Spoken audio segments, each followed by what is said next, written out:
streaming live, tackling the topics everyone's talking about online. Share, engage, interact. This is Newsfeed Now.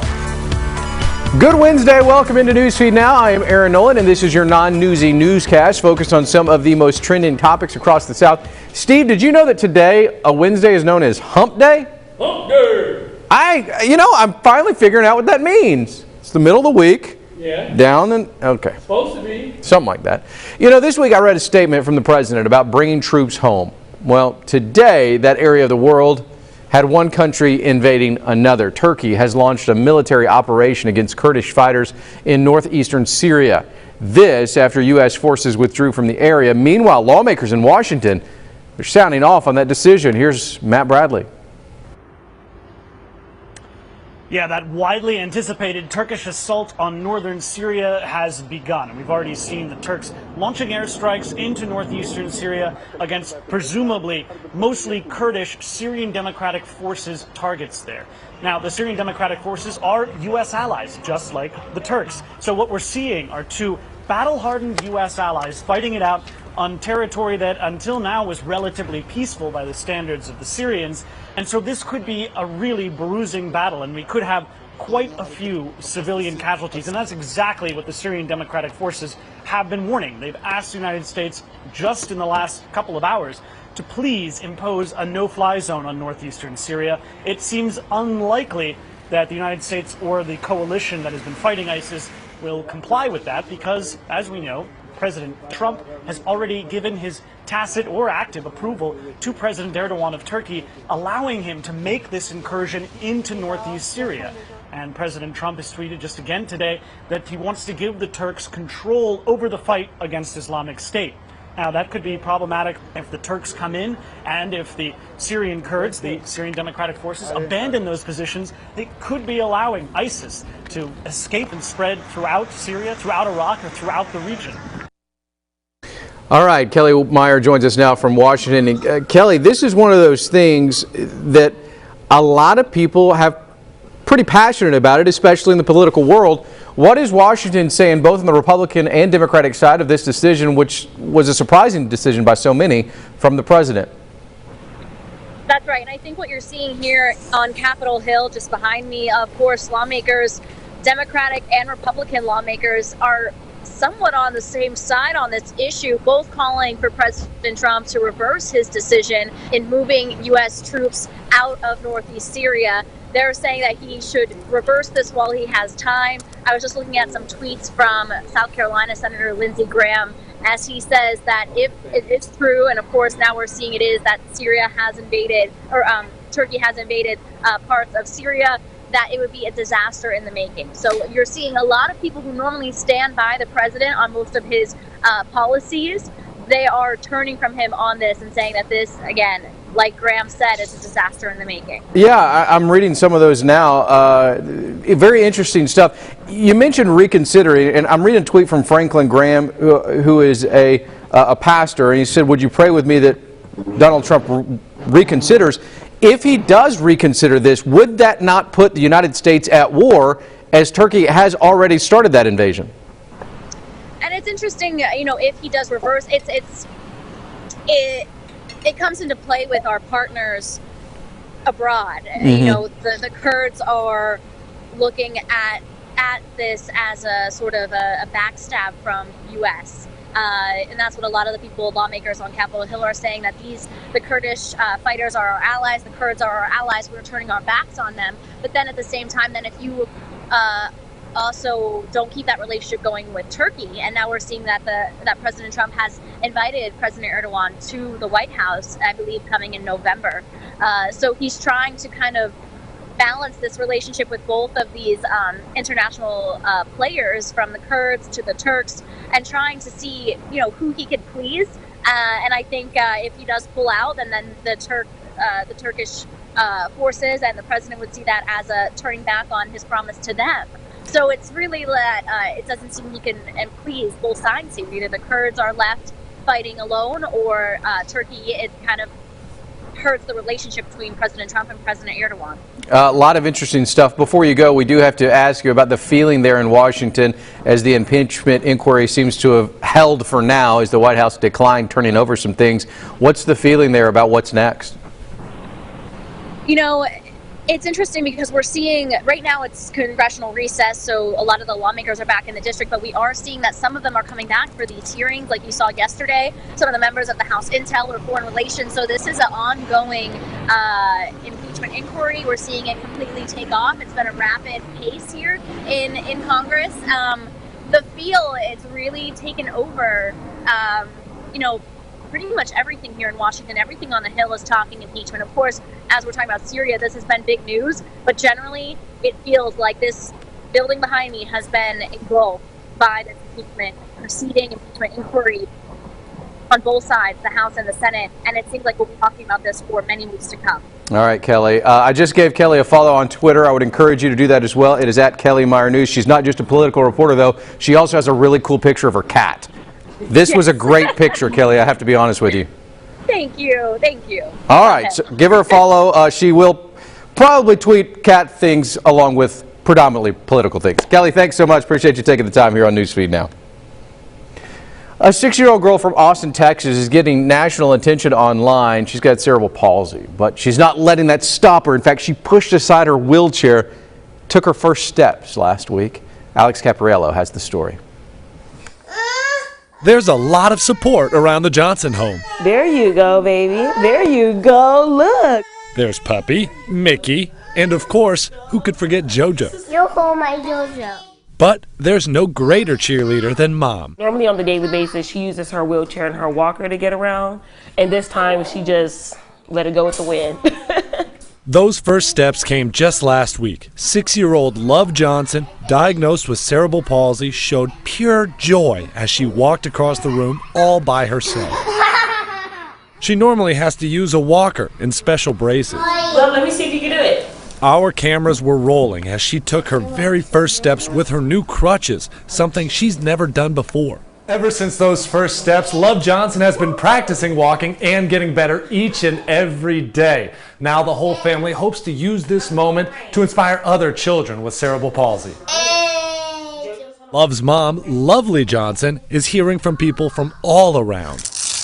I'm having a lot of parents even reaching out because they also have kids with cerebral palsy, so they're asking for advice. And she's got some tips, like take each day one step at a time. Don't lose hope. Always just keep the faith in your child and just do whatever you can to make. And always welcome in love. Thank you, baby. I can't give you no kisses. Alex now joins us from Austin, Texas. Alex, I love how that story ended with a lot of love from Lovey. Fantastic stuff. Tell me about the inspiration that you got after just spending just a little bit of time with this child. Oh man, the excitement that you get, it's contagious when you walk in that house. It's not just Lovely the mom, it's not just Love the daughter, but it's also Love's 2-year-old brother Tyron. They were just running around the house and showing off all their moves and their abilities, and you know, you walk away just feeling, you know, something really special inside. And really, I got to spend a full hour just filming Love walking around, showing us, you know, what she normally uses, how she puts on her braces. But then we also shed the braces, and she just walked around the living room to the best of her abilities. And so, you know, it was a pick-me-up for my day, that's for sure. Yeah, absolutely. That's fantastic. You mentioned that this family wants to inspire other families, other kids that are maybe looking to conquer something like this. How are they planning to do that? Well, they're just sharing these videos. They're sharing, well, the first and foremost, her initial video of her walking.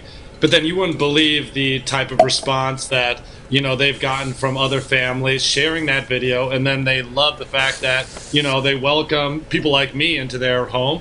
Love showing off her stuff. And so, you know, we're plastering this video all across our internet to our followers.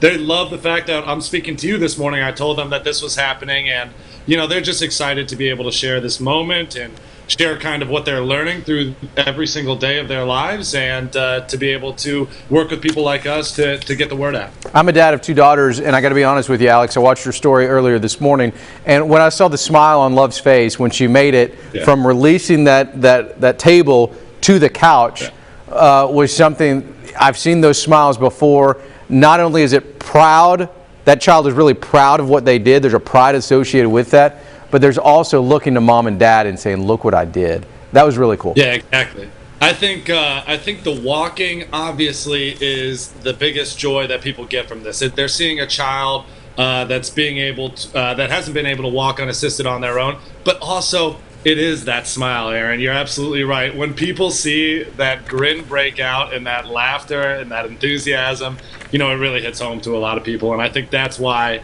this video has made such an impact on so many different people. Alex Caparella from Austin, fantastic stuff. Hey, last year you grew a beard. I want you to criticize mine now as I'm waiting for the team you used to cover, the Arkansas Razorbacks, win a football game. Criticize isn't the right word, man. I think it's sharp. I think you got it going on. Although I know that your wife may say different, but I think it's nice. And in the end, I mean, it's up to the Razorbacks, right? So we got to see how they do. Hey, I will say Ashley does like the little seasoning that's popping up here. Little salt, little pepper. Baby, it looks good. All right, Alex. Thanks, buddy. Appreciate you taking the time. Right. Hey, let's move to Central Arkansas, where we are located. And the elementary school crossing guard is being honored for his service of more than 25 years on the job.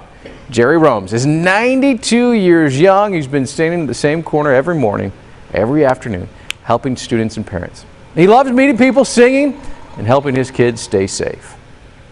The reason I don't want them kids to get hurt. I don't want them to get hurt.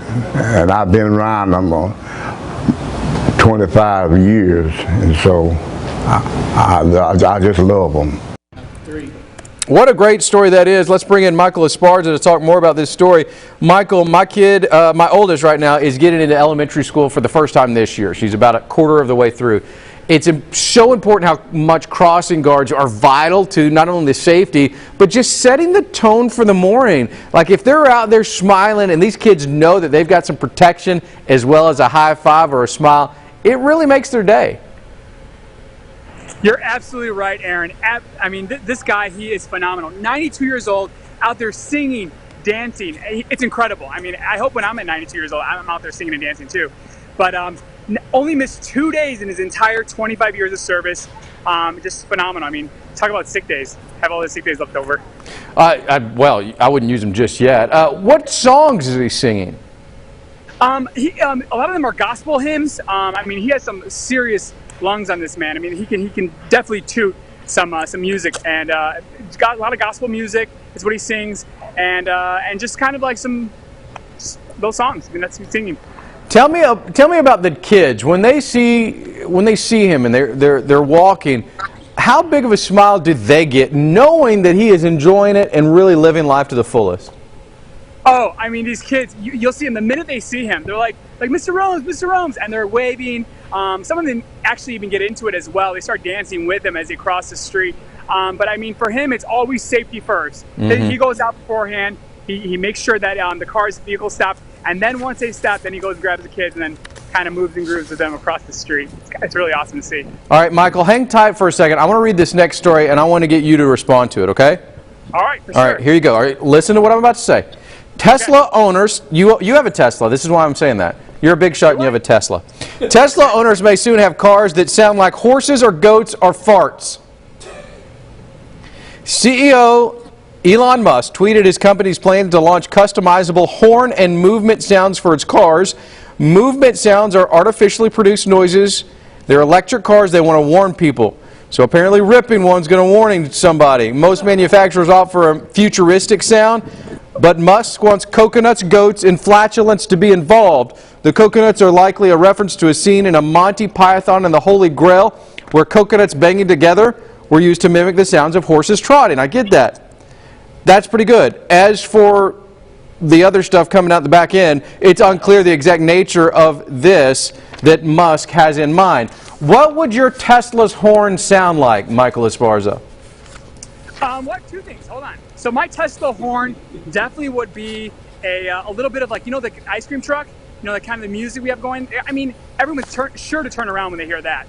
And the other thing is, I say anything that's better than the bird because I don't like getting flipped off at all. So, okay. Hey. All right. That works. Would you ever have in mind that you wanted to have a toot as your horn? A toot? Sure, why not? Yeah, because if it gets your attention, might as well. So you're telling me that Toots gets your attention? Toot. Michael Esparza, thank you so much. We've also got Matt Sewell. Matt, you have a Tesla as well. You're a big shot. You're a producer doing fantastic things. You've won an Emmy. I mean, this guy is a big shot. What does your Tesla horn sound like? Let's see. I don't know. No. I could see that, right? I'd be okay with the fart too. I'm not gonna lie. You would be okay? Yeah. Like what kind are we talking about? Are we talking about just a little air? Are we talking about like that? Does that work? Man, he took it awkward, didn't he? He did. Steve, I mean that was like mine would be that cartoon ooga.